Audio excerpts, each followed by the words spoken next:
ಬರ್ರಿ ಇವತ್ತು ಅವಲಕ್ಕಿದು ಹುಗ್ಗಿ ಹೆಂಗೆ ಮಾಡೋದು ಅಂತ ನೋಡೋಣ. ಹೊಸ ಥರ ಭಾಳ ಮಸ್ತ್ ಆಗ್ತೈತಿ.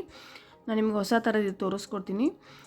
ನೀವು ಯೂಶ್ವಲಿ ಗೋಧಿ ಹುಗ್ಗಿ ಅದು ಕೇಳಿರ್ತೀರಿ, ಸೇಮ್ ಹಂಗೆ ಟೇಸ್ಟ್ ಬರ್ತೈತಿ. ಸೇಮ್ ಅಂದ್ರೆ ಸೇಮ್ ಟೇಸ್ಟ್ ಬರ್ತೈತಿ. ಗೋಧಿ ಹುಗ್ಗಿ ಲೆಂತಿ ಪ್ರೋಸೆಸ್ ಐತಿ. ಇದು ಪಟ್ ಅಂತ ಆಗ್ತೈತಿ. ನೋಡೋಣ ಬರ್ರಿ. ಮೊದಲಿಗೆ ಬೆಲ್ಲ ತೊಗೊಂಡಿನಿ, ಅವಲಕ್ಕಿ ತೊಗೊಂಡಿನಿ ರೀ, ಮತ್ತು ಹಾಲು ತೊಗೊಂಡಿನಿ, ಫ್ರೆಶ್ ಕ್ರೀಮ್ ತೊಗೊಂಡಿನಿ, ಗೋಡಂಬಿ ಮತ್ತು ಜಾಜಿಕಾಯಿ ತೊಗೊಂಡಿನಿ ರೀ. ನೀವು ಜಾಜಿಕಾಯಿ ಕೇಳಿರ್ಬೇಕು, ಜಾಜಿಕಾಯಿ ತೊಗೊಂಡಿನಿ, ಮತ್ತು ಕೊಬ್ಬರಿ, ನೀರೊಂದು ಸ್ವಲ್ಪ, ತುಪ್ಪ ತೊಗೊಂಡಿನಿ ರೀ.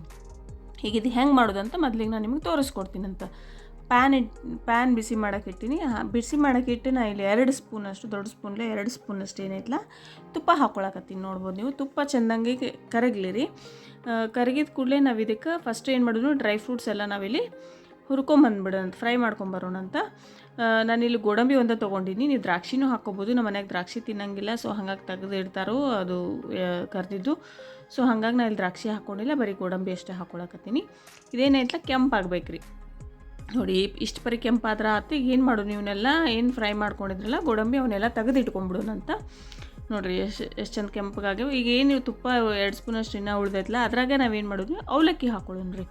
ಅವಲಕ್ಕಿ ಹಾಕ್ಕೊಂಡು ನೀಟಾಗಿ ಫ್ರೈ ಮಾಡ್ಕೊಂಡು, ಇವು ತೀರಾ ಸಣ್ಣನೂ ಅವಲಕ್ಕಿನೂ ತೊಗೊಳಕ್ಕೆ ಹೋಗ್ಬೇಡ್ರಿ, ತೀರಾ ದಪ್ಪನ ಅವಲಕ್ಕಿನೂ ತೊಗೋಬೇಡ್ರಿ. ದಪ್ಪನ ಅವಲಕ್ಕಿ ಬರ್ತಾವಲ್ಲ ಅವನು ತೊಗೋಬೇಡ್ರಿ. ನಾವೇನು ಸೂಸ್ಲಾ ಮಾಡ್ತೀವಲ್ಲ ನಾಷ್ಟಾಕ್ಕೆ ಮುಂಜಾನೆ ಅವಲಕ್ಕಿ ಸೂಸ್ಲಾ, ಆ ಅವಲಕ್ಕಿ ತೊಗೋರಿ ಸಾಕು. ಅಷ್ಟು ತೊಗೊಂಡ್ರೆ ತಿಕ್ನೆಸ್ ಇರೋ ತೊಗೊಂಡ್ರೆ ಸಾಕು. ಅಂದ್ರೆ ಬೇಯ್ತಾವೆ ಲಗುನ, ಹಾಲೊಳಗೆ ಕುದಿಸ್ತೀವಿ ನೀವು, ಅದ್ರ ಸಲಾಗಿ. ಈಗ ಇದು ಇಷ್ಟು ಬರೀ ಸ್ವಲ್ಪ ಕೆಂಪಾಗುತ್ತಾನೆ ಏನು ಮಾಡಬೇಕಿದೆ, ಚಂದಂಗೆ ಇದನ್ನು ಹಿಂಗೆ ಕೈ ಆಡಿಸ್ಕೊಬೇಡ್ರಿ, ಬಿಡಕ್ಕೆ ಹೋಗ್ಬೇಡ್ರಿ, ಹೊತ್ತು ಬಿಡ್ತಾವೆ. ಕೈ ಆಡಿಸ್ಕೊತಾನೆ ಇರ್ರಿ. ಒಂದೆರಡು ನಿಮಿಷ ಸ್ವಲ್ಪ ಕಲರ್ ಚೇಂಜ್ ಆಗುತ್ತಾನೆ, ಒಟ್ಟು ಕೈ ಆಡಿಸ್ಕೊತಾ ಇರ್ರಿ. ಕೈ ಆಡಿಸ್ಕೊತಾ ಇದ್ದು ಈಗೇನು ಮಾಡೋನು, ಇದು ನೋಡಿ ಕಲರ್ ಚೇಂಜ್ ಆಗೈತಿ. ಈಗ ಹಾಲು ಹಾಕ್ಕೊಳ್ಳೋನು. ಸೇಮ್ ಮೆಜರ್ಮೆಂಟ್ಲೆ ನಾನು ಒಂದು ಅವಲಕ್ಕಿಗೆ ಏನು ಮಾಡಕತ್ತೀನಪ್ಪ ಅಂದ್ರೆ 1 ಹಾಲು ಹಾಕ್ಕೊಳಕತ್ತೀನಿ ರೀ. ಹಾಕ್ಕೊಂಡು ಇದನ್ನು ಚಂದಂಗೆ ಕುದಿಸ್ಬೇಕು ರೀ. ಅವಲಕ್ಕಿ ಫುಲ್ ಸಾಫ್ಟ್ ಆಗಬೇಕು. ಅಲ್ಲಿ ತನಕ ಹಿಂಗೆ ಕೈಲಿ ಹೇಗೆ ಮಾಡಿದ್ರೆ ಸ್ಮ್ಯಾಶ್ ಆಗಬೇಕು ಅವಲಕ್ಕಿ. ಅಲ್ಲಿ ತನಕ ಏನೈತಪ್ಪ ಇದು ಅಂದರೆ ನೀಟಾಗಿ ಚಂದಂಗೆ ಇದು ಕುದಿ ಬರಬೇಕು. ಕುದಿ ಬರೋ ತನಕ ಕುದಿಸ್ಕೊರು. ನಾನಿಲ್ಲಿ ಏನು ಮಾಡ್ತೀನಿ, ಮುಚ್ಚಿಟ್ಬಿಡ್ತೀನಿ ರೀ. ಮುಚ್ಚಿಟ್ಟು ಒಂದು 2 ನಿಮಿಷ, 2ರಿಂದ 3 ನಿಮಿಷ ಇಡೋನು. ಚಂದಂಗೆ ಕುದಿಲಿ ಅವು.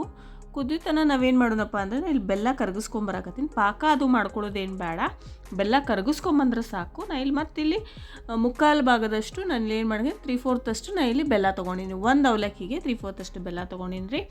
ಬೆಲ್ಲನ ಬಕೆಟ್ ಬೆಲ್ಲ ಅಂತಾರಲ್ಲ ರೀ, ಆ ಬೆಲ್ಲ ತೊಗೊಂಡಿನಿ. ಈಗ ಇದನ್ನೇನು ಮಾಡೋನು, ನೀಟಾಗಿ ಕ್ಲೀನಾಗಿ ಚೆಂದಾಗಿ ಕರಗಿಸ್ಕೊಂಡು ನಾನು ಸ್ವಲ್ಪ ನೀರು ಹಾಕ್ಕೊತೀನಿ. ಭಾಳ ಏನಿಲ್ಲ, ಒಂದು ಸ್ವಲ್ಪ ಒಂದು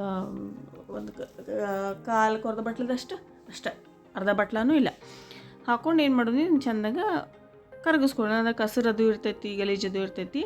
ಸೊ ಹಾಗಾಗಿ ಕರಗಿಸ್ಕೊಂಡು ಇದನ್ನು ನೀಟಾಗಿ ಸೋಸ್ಕೊಳ್ಳೋಣಂತ್ರಿ. ಸೊ ಅದ್ರ ಸಲಾಗಿ ಇದು ಚೆನ್ನಾಗಿ ಕುದಿಲಿ. ಅಷ್ಟರಲ್ಲಿ ನೋಡಿರಿ ಕರಗಾಕತ್ತೈತಿ, ಎಷ್ಟು ನೀಟಾಗಿ ಗೊತ್ತಾಗತ್ತೈತಿ ನಿಮ್ಗೆ. ಇನ್ನೊಂದು ನಿಮಿಷ ಅಷ್ಟೇ, ಆಲ್ಮೋಸ್ಟ್ ಆಗೇ ಬಿಟ್ಟೈತಿ ಇದು. ಇನ್ನೊಂದು ಚೂರು ಕರಗ್ತಂದ್ರೆ ಇದು ಮುಗೀತು. ನೋಡಿರಿ ಕಸರದು ಎಷ್ಟು ನೀಟಾಗಿ ಗೊತ್ತಾಗತ್ತೈತಿ. ನಾನು ಅದನ್ನ ನೋಡಕತ್ತೀನಿ ಇಲ್ಲಿ. ಇದನ್ನೇನು ಮಾಡೋದು, ಈಗ ಸೋಸ ಮಾಡ್ಬೇಕು ಯಾವಾಗಲೂ ಅಷ್ಟೇ. ಬೆಲ್ಲ ಕರಗಿಸಿ ಸೋಸ್ ಮಾಡಿದ್ರೇ ಅದು, ಇಲ್ಲಾಂದರೆ ಭಾಳ ಕಸರದು ಇರ್ತೈತಿ ಬೆಲ್ಲದಾಗ. ಸೊ ಅದ್ರ ಸಲಾಗಿ ಈಗಿದು ಅವಲಕ್ಕಿ ಆಗೈತಿ, ನೋಡೋಣಂತ ಬರ್ರಿ. ಆಗೈತಿ ನೋಡ್ತೀನಿ. ನೋಡಿದ್ದು ಆಗೈತಿ. ನಾನು ಸೋಸ್ಕೊಂಡಿನಿ. ಒಂದು ಸಣ್ಣ ಕ್ಲಿಪ್ಪಿಂಗ್ ಇಲ್ಲಿ ಮಿಸ್ ಆಗೈತೆ ಅಷ್ಟೇ. ಅವಲಕ್ಕಿ ಚೆಂದಂಗೆ ಬೆಂದಿದ್ದು. ಅದಕ್ಕೆ ನಾನು ಏನು ಮಾಡೀನಿ, ಸಾಣಿಗೆ ತೋರಿಸಿದೆ ನಿಮಗೆ. ಸಾಣಿಗೆಲೆ ಸೋಸ್ಕೊಂಡು ನಾ ಇಲ್ಲಿ ಬೆಲ್ಲದ ನೀರು ಏನೈತಲ್ಲ ಈ ಅವಲಕ್ಕಿಗೆ ನಾ ಮಿಕ್ಸ್ ಮಾಡ್ಕೊಂಡಿನಿ ಅಷ್ಟೇ ರೀ. ಚೆಂದಂಗೆ ಕುದ್ದಾವು. ನಾ ಹೆಚ್ಚಿಗೆ ನೋಡೀನಿ ಅವಲಕ್ಕಿ ಚೆಂದಂಗೆ ಕುದ್ದಾವು. ಒಟ್ಟು ಹಿಂಗೆ ಕೈಲಿ ಸ್ಮ್ಯಾಶ್ ಮಾಡಿದ್ರೆ ಸ್ಮ್ಯಾಶ್ ಆಗಬೇಕು ಅವಲಕ್ಕಿ. ಅಷ್ಟು ಕುದ್ದ ಮೇಲೆ ನೀವು ಇಲ್ಲಿ ಬೆಲ್ಲದ ನೀರು ನಾನು ಇಲ್ಲಿ ಸೇರಿಸ್ಕೊಳಕತ್ತೀನಿ. ಬೆಲ್ಲದ ನೀರು ಸೇರಿಸ್ಕೊಂಡಿದ್ದು ಏನಂತಾರೆ, ಮತ್ತೊಂದು 5 ನಿಮಿಷ ತನಕ ಇದು ನೀಟಾಗಿ ಒಂದು 3ರಿಂದ 4 ನಿಮಿಷ ತನಕ ಚೆಂದಂಗೆ ಇದು ಕುದಿಲಿ ರೀ. ಕುದಿಯಾಕೆ ಬಿಡ್ರಿ. ನೋಡಿರಿ ಕಾಣಕತ್ತೈತಿ ನಿಮ್ಗೆ, ಅವಲಕ್ಕಿನೇ ಗೊತ್ತಾಗವಲ್ತಾಗೈತಿ ಆ ಪರಿ ಕುದ್ದಾವು. ಈಗ ಇದಕ್ಕೆ ನಾ ಏನು ಮಾಡ್ತೀನಿ, ಸ್ವಲ್ಪ ಕೊಬ್ಬರಿ ಹಾಕ್ಕೊಳಕತ್ತೀನಿ. ನಾವು ಇಲ್ಲಿ ಒಣ ಕೊಬ್ಬರಿ ತೊಗೊಂಡಿನಿ. ನೀವು ಹಸಿ ಕೊಬ್ಬರಿ ಹಾಕ್ಕೊಂಡ್ರೆ ಭಾಳ ಚೆಂದ ಆಗ್ತೈತಿ. ನೀವು ಹಸಿ ಕೊಬ್ಬರಿ ಬೇಕಾದ್ರೆ ಹಾಕ್ಕೊರಿ. ನಾ ಇಲ್ಲಿ ಒಣ ಕೊಬ್ಬರಿ ಹಾಕ್ಕೊಳಕತ್ತೀನಿ. ಹಾಕ್ಕೊಂಡು ಇದು ನೀಟಾಗಿ ಸ್ವಲ್ಪ ತಿಕ್ನೆಸ್ ಬರ್ತೈತಿ, ಇದು ಚೆನ್ನಾಗಿ ಬರುತ್ತೆ ತಿಕ್ನೆಸ್. ಸೊ ಹಾಗಾಗಿ ನಾ ಇಲ್ಲಿ ಕೊಬ್ಬರಿ ಹಾಕ್ಕೊಂಡು ಏನು ಮಾಡಕತ್ತೀನಿ, ಚೆಂದಂಗೆ ಕೈ ಆಡಿಸ್ಕೊಳಕತ್ತೀನಿ ರೀ. ನೀವು ಒಟ್ಟು ಕೈ ಬಿಡಲಾರ್ದೆ ನೀಟಾಗಿ ಇದು ಸ್ವಲ್ಪ ತಿಕ್ನೆಸ್ ಬರುತ್ತಾನೆ. ಏನು ಮಾಡಬೇಕಪ್ಪ ಅಂದ್ರೆ ನೀವು ನೀಟಾಗಿ ಇದನ್ನು ಕೈ ಆಡಿಸ್ಕೊತಾನೆ ಇರಬೇಕ್ರಿ. ತಲ ಅದು ಹಿಡಿಬಾರ್ದು. ಅದು ನೋಡ್ಕೋತ ಸ್ವಲ್ಪ ಕೈ ಆಡಿಸ್ಕೊತ ನೀವು ಇರಬೇಕಾಗ್ತೈತೆ ರೀ. ಇದಕ್ಕೆ ಏನು ಮಾಡೋದು ನೆಕ್ಸ್ಟ್ ಅಂತಂದ್ರೆ, ನಾ ಏನು ಹುರಿದಿಟ್ಕೊಂಡಿದ್ನಲ್ಲ ಡ್ರೈ ಫ್ರೂಟ್ಸ್ ಅದು ಹುರಿದಿಟ್ಕೊಂಡಿದ್ನಲ್ಲ, ಗೋಡಂಬಿ ಅದು ಹುರಿದಿಟ್ಕೊಂಡಿದ್ನಲ್ಲ, ಈಗ ಏನು ಮಾಡೋದು, ನಾವು ಇದಕ್ಕೆ ಗೋಡಂಬಿ ಹಾಕೊಳ್ಳೋಣ ಅಂತ. ನಾನು ಇದು ಗೋಡಂಬಿ ಹಾಕ್ಕೊಳಕತ್ತೀನಿ. ಗೋಡಂಬಿ ಹಾಕ್ಕೊಂಡು ಒಂದು 2 ನಿಮಿಷ ನೀಟಾಗಿ ಮಿಕ್ಸ್ ಮಾಡ್ಕೊಳ್ಳೋದು. ನೀವು ಡ್ರೈ ಫ್ರೂಟ್ಸ್ ಯಾವುದೂ ಹಾಕೋರಿ ನಡೀತಿದ್ದು. ಕಾರಿಗೆ ಹಾಕ್ತಾರೋ, ಮತ್ತು ದ್ರಾಕ್ಷಿ ಹಾಕ್ತಾರೋ, ಮತ್ತು ಬಾದಾಮ್ ಹಾಕ್ತಾರೋ, ನಿಮ್ಗೆ ಯಾವ್ದು ಬೇಕು ನೋಡ್ಕೊಂಡು ನೀವು ಹಾಕೋರಿ. ನಾನೀಗ ನೆಕ್ಸ್ಟ್ ಏನೈತಿ ಜಾಜಿಕಾಯಿ ಹಾಕಾಕತ್ತೀನಿ. ಜಾಜಿಕಾಯಿ ಇದು ಭಾಳ ಹಾಕಬೇಡ್ರಿ, ಸ್ವಲ್ಪ ತುರಿದ್ರನ ನೀವು ಸ್ಮೆಲ್ ಭಾಳ ಬರ್ತೈತಿ.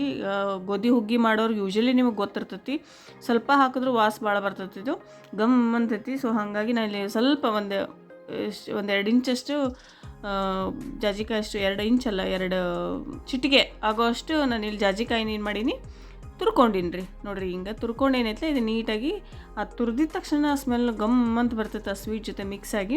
ಇದು ನೀಟಾಗಿ ಜಾಜಿಕಾಯ್ದು ಏನೈತಲ್ಲ ಎಲ್ಲ ನೀಟಾಗಿ ಈಗ ಇದನ್ನು ಮಿಕ್ಸ್ ಮಾಡ್ಕೊಳ್ಳೋಣಂತ್ರಿ. ಗೋಧಿ ಯಾವತ್ತೂ ಅಷ್ಟೇ ಬೆಲ್ಲದಲ್ಲೇ ಏನೇ ನೀವು ಸ್ವೀಟ್ ಮಾಡಿದ್ರು ನೀವು ಜಾಜಿಕಾಯಿ ಯೂಸ್ ಮಾಡಬೇಕಾಗ್ತೈತಿ. ಸಕ್ರೆಲೇ ನೀವು ಏನು ಸ್ವೀಟ್ ಯೂಸ್ ಮಾಡಿದ್ರು ನೀವು ಏಲಕ್ಕಿ ಹಾಕೋತಾರೆ. ಸಕ್ರೆದು ಯಾವುದೇ ಸ್ವೀಟ್ ಮಾಡಿದ್ರು ಏಲಕ್ಕಿ ಹಾಕೋತಾರೆ ಆ ಸ್ಮೆಲ್ಲಿಗೆ, ಆ ಫ್ರ್ಯಾಗ್ರೆನ್ಸ್ಗೆ. ಮತ್ತು ಬೆಲ್ಲದ ಏನೇ ಸ್ವೀಟ್ ಮಾಡಿದ್ರು ಜಾಜಿಕಾಯಿ ಹಾಕ್ಕೋಬೇಕು. ಮತ್ತು ಈಗೇನು ಹಾಕ್ಕೊಂಡೆ ಅಂದರೆ ಫ್ರೆಶ್ ಕ್ರೀಮ್ ಹಾಕ್ಕೊಂಡಿನಿ ರೀ. ನಾ ಇಲ್ಲಿ ನೋಡ್ಬೋದು, ನೀವು ಫ್ರೆಶ್ ಕ್ರೀಮ್ ಹಾಕ್ಕೋಬೋದು. ಇಲ್ಲ ನೀವು ಬೇಡಪ್ಪ ಫ್ರೆಶ್ ಕ್ರೀಮ್ ಅಂತಂದ್ರೆ ನೀವು ಸ್ಕಿಪ್ ಮಾಡ್ಕೊಂಡು ನೀವು ಕೋವಾ ಹಾಕ್ಕೊಳ್ಳಂಗಿದ್ರು ಕೋವಾನೂ ಹಾಕ್ಕೋಬೋದು. ನಾನು ಇಲ್ಲಿ ಫ್ರೆಶ್ ಕ್ರೀಮ್ ಹಾಕ್ಕೊಂಡಿನಿ. ಫ್ರೆಶ್ ಕ್ರೀಮ್ ಹಾಕ್ಕೊಂಡು ಆ ಬಾಂಡಿಂಗ್ ಚೆನ್ನಾಗಿ ಬರ್ತೈತಿ, ಆ ಥಿಕ್ನೆಸ್ ಸಲಾಗಿ ನಾ ಇಲ್ಲಿ ಫ್ರೆಶ್ ಕ್ರೀಮ್ ಆ ಟೇಸ್ಟು ಚೆಂದ ಬರ್ತೈತೆ ಅದು.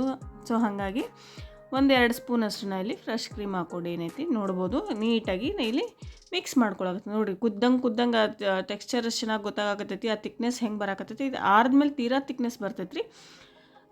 ನೋಡ್ಬೋದು ಈಗ ಆಗಲ್ಲ ಎಷ್ಟು ತೆಳ್ಳಗೆ ಅನ್ಸಕತ್ತೈತೆ ಹೌದಿಲ್ಲ ರೀ. ಈಗ ನೋಡಿರಿ ಎಷ್ಟು ಥಿಕ್ನೆಸ್ ಬಂದೈತಿ. ಹಿಂಗೆ ಥಿಕ್ನೆಸ್ ಬರಬೇಕು. ಅದಕ್ಕೆ ಕೊರದ ಬಟ್ಲಿಗೆ ನಾನು ಇನ್ನೊಂದು ಸ್ವಲ್ಪ ಹಾಲು ಹಾಕ್ಕೊಂಡು ಹಾಕೊಳಕತ್ತೀನಿ. ಅದ್ರಲ್ಲಿ ಸ್ವಲ್ಪ ಕ್ರೀಮ್ ಉಳಿದಿತ್ತು. ಸೊ ಹಾಗಾಗಿ ಈಗ ಇದು ಸ್ವಲ್ಪ ಗಟ್ಟಿ ಆಗುತ್ತಾನೆ ಏನು ಮಾಡೋನು ಸ್ವಲ್ಪ ಕೈ ಆಡಿಸ್ಕೊತಾನೆ ಇರೋಣ್ರಿ. ತಳ ಹತ್ತಾಕ್ ಬಿಡೋದು ಬೇಡ, ಚೆಂದಂಗೆ ನೀಟಾಗಿ ಕೈ ಆಡಿಸ್ಕೊತಾ ಇರಬೇಕು.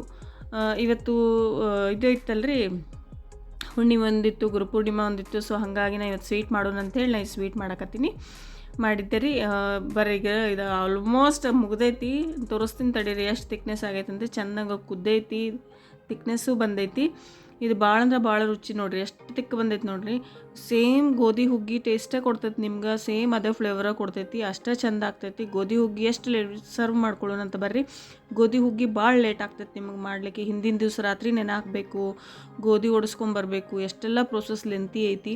ಇದು ಪಟ್ ಅಂತ 10 ನಿಮಿಷದೊಳಗೆ ಮುಗಿದು ಹೋಗ್ತೈತಿ. ಅದೇ ಫ್ಲೇವರು ಅದೇ ಟೇಸ್ಟ್ ಕೊಡ್ತೈತಿ. ನಿಮಗೆ ತಿನ್ಬೇಕು ಅನ್ನಿಸ್ತಾ ಪಟ್ ಅಂತ ಗೋಧಿ ಹುಗ್ಗಿನೂ ಮಾಡ್ಕೊಂಡು ತಿನ್ನಿರಿ, ಬಟ್ ಇದು ತಕ್ಷಣಕ್ಕೆ ಇಮಿಡಿಯೇಟ್ ಆಗ್ತೈತಿ. ಸೊ ಹಾಗಾಗಿ ಇದನ್ನು ಟ್ರೈ ಮಾಡೋಣ ಅಂತ ಇವತ್ತು ಮಾಡಿದ್ದೆ ನಾನು.